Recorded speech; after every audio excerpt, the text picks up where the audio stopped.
Senhor presidente, senhores vereadores, público que ainda resiste nessa casa, internautas, mais uma vez, boa noite.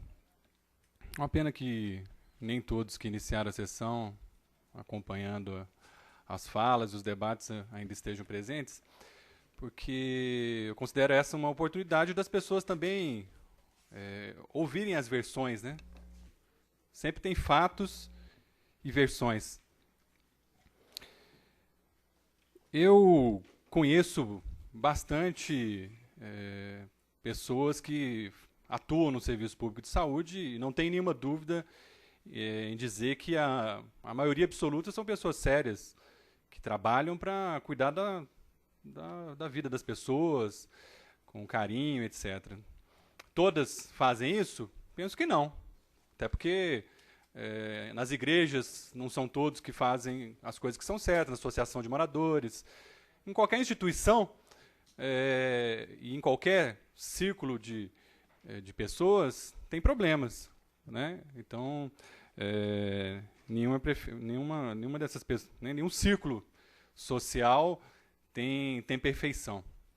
Então começo dizendo isso para dizer inclusive que mais do que alguns que eu passo e converso, eu tenho a experiência de, por exemplo, no ano de 98, ter ido criar, na época eu era recém-formado em contabilidade, era estagiário e fui organizar a construção, a organização do que seria hoje a Central de Ambulâncias e Transportes. Naquela época não tinha nada, eu fui um dos que foi lá ajudar a organizar a burocracia, estava aqui o Marcel, tinha outros que trabalhavam já naquele momento, poderia confirmar. Por isso que eu acho que todo mundo tem que, com muita cautela e carinho, dar a possibilidade de escutar também. Eu pensei aqui e estava imaginando uma passagem histórica, que é a Guerra do Paraguai.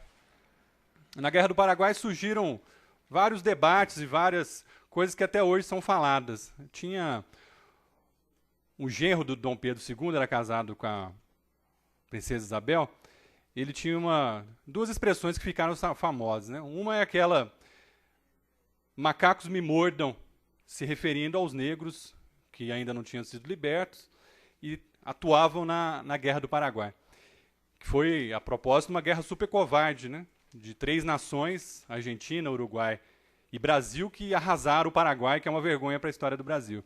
E tinha uma outra expressão famosa, que nós usamos até hoje, que é a bucha de canhão.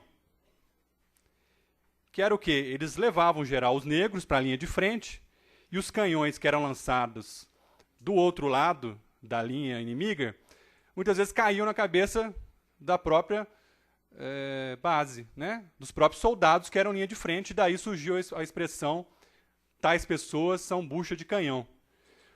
Me preocupo muito se neste momento na nossa cidade não está acontecendo isto. E vou responder por quê. E vou explicar por quê. Todas as reuniões da CPI são abertas. Todas as oitivas da CPI, mais do que abertas, foram solicitadas para a casa que fosse transmitida via internet, mas foi posição da presidência da casa não transmitir. Respeito, mas gostaria que tivesse transmissão em tempo real. As diligências são registradas, tem todas aqui em mãos, todos os vereadores a assinam. Em nenhuma das diligências constam nomes das pessoas, são diligências institucionais que retratam os problemas das unidades de saúde e fazem jus, sim, ao objeto da CPI. Isso que eu gostaria que vocês, servidores da saúde e outros que nos ouvem, desse a chance da gente explicar. A lei que regulamenta a CPI, de uma forma geral, é a Lei 1579. É uma lei antiga, mas é a que é utilizada até hoje. Ela fala o seguinte: as comissões parlamentares de inquérito, criadas na forma do artigo 58 da Constituição Federal, terão ampla ação nas pesquisas destinadas a apurar os fatos determinados que derem origem à sua formação. Bom, é verdade que ele tem que ter o fato determinado e também a a determinação do tempo onde a CPI vai agir, mas também é verdade que a CPI, ao se lançar em campo, ela encontra situações que, sob pena de crime dos vereadores que participam, de prevaricação, se eles recebem uma denúncia e não registram essa denúncia, os vereadores podem estar cometendo crime. CPI não é brincadeira não, gente. A CPI é uma construção da legislação brasileira que permite aos vereadores ter um poder um pouco mais amplo do que o normal para apurar fatos e denúncias. Que fatos e denúncias foram essas? Surgiu, né, com o rompimento da Santa Casa, um debate sobre as razões do rompimento do contrato com a Santa Casa e as consequências do rompimento com o contrato da Santa Casa. Então, senhores e senhoras, qual é o objeto da CPI? Analisar as razões do rompimento do contrato da Santa Casa e do município e as consequências disso. Portanto, nós temos que analisar se o sistema público municipal, no que diz respeito à urgência e emergência, e o complexo de urgência e emergência, e ao sistema hospitalar, se ele está funcionando adequadamente. Pode ser, eu falei aqui várias vezes, que ao final dos trabalhos se perceba que sim, está funcionando adequadamente, que sim, substituiu adequadamente a Santa Casa.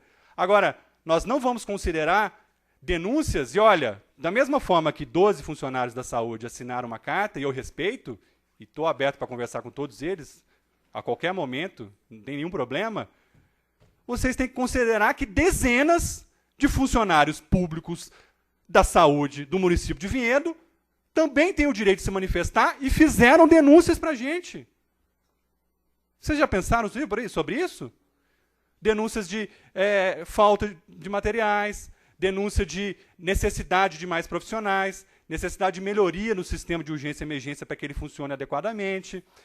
Só da diligência da UPAs, senhoras e senhoras viram, são mais ou menos 20 itens.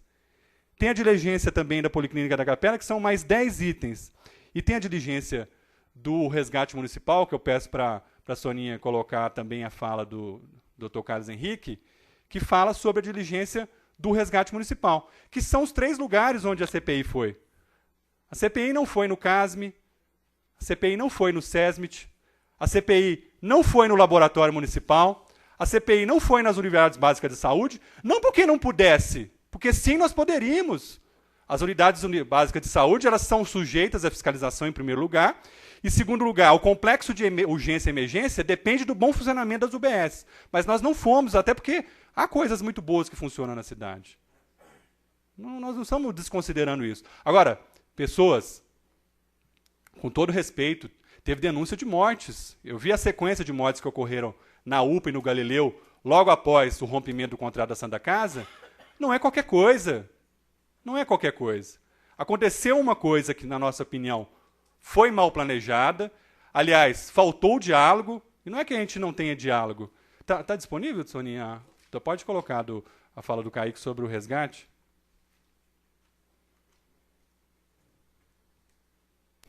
Agora, até por obrigação nossa como membros da CPI que estiveram em loco e fizeram diligências, constataram alguns problemas, eu queria relatar para o senhor esses problemas. Eu gostaria só que o senhor falasse se é verdade ou não, porque algumas coisas nós observamos e vimos que realmente não está lá, né? Então é óbvio. Outras a gente ouviu funcionários, outros a gente viu documentos, etc. Então, é só possível se o senhor falar sim ou não, porque justamente essas informações que nós divulgamos são as que depois falaram que a gente estava solapando o sistema público municipal e constrangendo alguns... Aquela, né, que acabou depois virando aquela carta que nós recebemos hoje, a lamentável carta. Então, nós tivemos no resgate, falamos o seguinte: só existe uma linha para atender 192. O senhor confirma ou não? E tem uma linha só. Não existe aparelho de identificação BINA. O senhor confirma ou não? Confirmo, não existe. Não existe aparelho de gravação de chamadas. Confirmo. Não existe PABX. Não, uma linha só, né? Dispensa o PABX. Não tem estrutura de trabalho adequada. A estrutura física é um eu acho que é quartinho. adequada. Não, mas O resgatista é acostumado com condições mais extremas. Mas não é só um resgatista, né? Precisa de um Mas não, computador, eu com acho GPS, adequado. precisa de várias coisas. Acho adequado. Não tem computador para o trabalho do atendente, que deveria ser o time, mas não é o time. É alguém que esteja lá, mas não tem. O pacote, na verdade, quando vem o gravador, o computador vem junto. Então Não tem um médico regulador presencial. O senhor confirma ou não? Já confirmou, né? Existe somente uma ambulância. Não tem no sentido, não é que falte. Não tem. Não tem mesmo, não né? tem. Então não é isso que não tem. E existe apenas uma ambulância. Não, acho que tem duas, né? O resgate tem 2 ambulâncias agora eu não sei como é que está hoje, né? Porque eu não estou falando de hoje, da CPI é de hoje. É que eu não gerencio a parte de transporte, né? A parte de transporte, essa o senhor não sabe? Não, a parte de transporte não é minha responsabilidade. Então essas são as 8 questões que a gente colocou sobre o resgate. Correto. O senhor considera que elas são verdadeiras? Sim. Ok. Pô, tá bem, Sonia. Sobre a policlínica da... Para todos que nos assistem e observarem,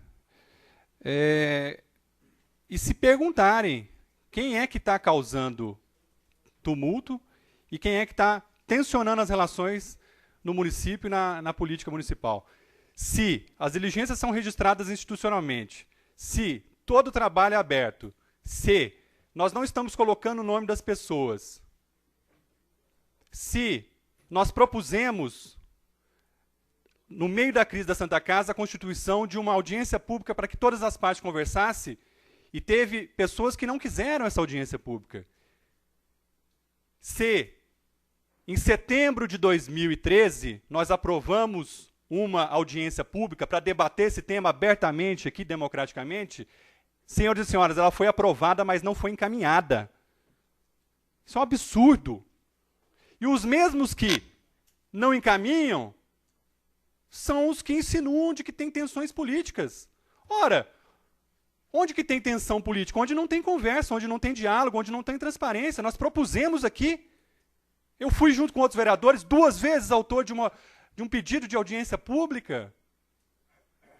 Nos leva a imaginar que os mesmos que causaram tensões no rompimento da Santa Casa com a prefeitura, já que até hoje não foi provado tecnicamente tudo que aconteceu, os mesmos que causaram essas tensões, hoje causam tensões para tentar aí sim desestabilizar a CPI da saúde. Olha, eu vou falar aqui o meu sentimento, todos falaram o seu sentimento, né? Nós estivemos no resgate, de uma forma ou de outra, ou por carta, ou pela internet, cada um expõe da forma como pode, deve, né?